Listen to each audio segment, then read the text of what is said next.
Alrighty, let's do this. Kia, Kia.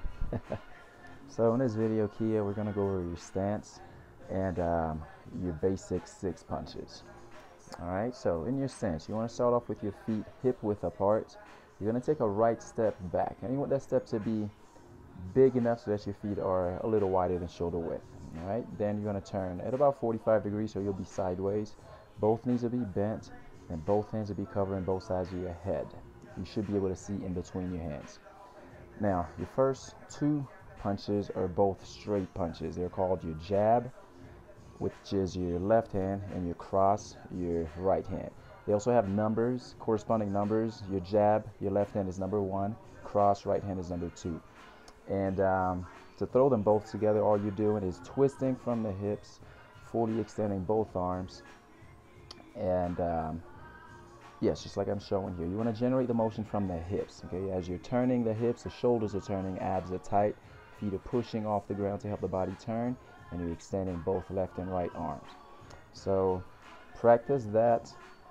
Those are your straight punches, your jabs and crosses, or jab and cross, punches number 1 and 2. Alrighty, our next punches will be our hooks. Same stance, right leg back, body is sideways, both hands are up, covering both sides of your head. You're looking in between your fists. For these, you want the forearm parallel to the ground and the arm bent at about 90 degrees at the elbow. You'll still be twisting side to side just like you did with the straight punches. Now as you're twisting, you'll be hooking the left and right arm around. They are your left and right hooks, numbers 3 and 4. Left hook is 3, right hook is 4. And again, you're generating the motion at the hips. As the hips are turning, shoulders are turning, arms are wrapping around. You don't want the arms straight for this one at all. Alright, they're completely bent. They'll be coming from the side. Alright, alrighty. Next punches will be our uppercuts. Stance is the same. Left leg forward, right leg back. Both hands are up and we're standing slightly sideways. Now for these punches, I want you to think of a scooping motion. Alright, you're twisting from the hips just like the other punches. Now as you're twisting, you're scooping up and forward. Alright, so as you're twisting, you see the arm drops at about 90-ish or so degrees, and you're scooping it up in front of you and slightly forward towards your opponent. All right, hips are initiating the motion for us. Okay, with these now, you want to keep the elbows as close to the body as possible. So exactly as I'm showing here, elbows are in tight. What you don't want to do is let the elbows swing past the body like so.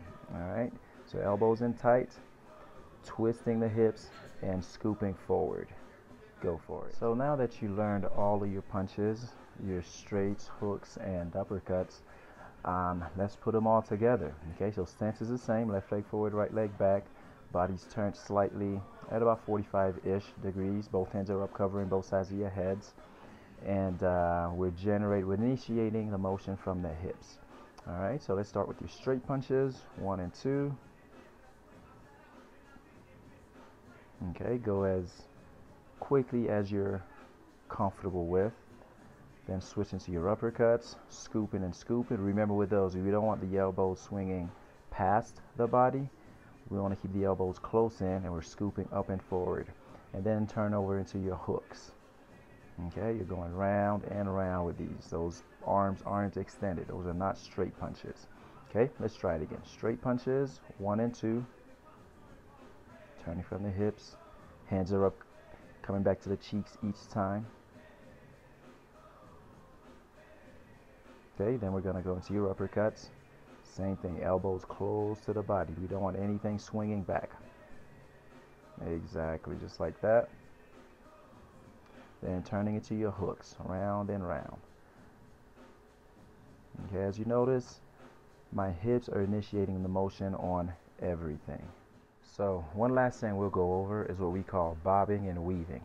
That's when you're ducking underneath a punch, either to your left or to your right side.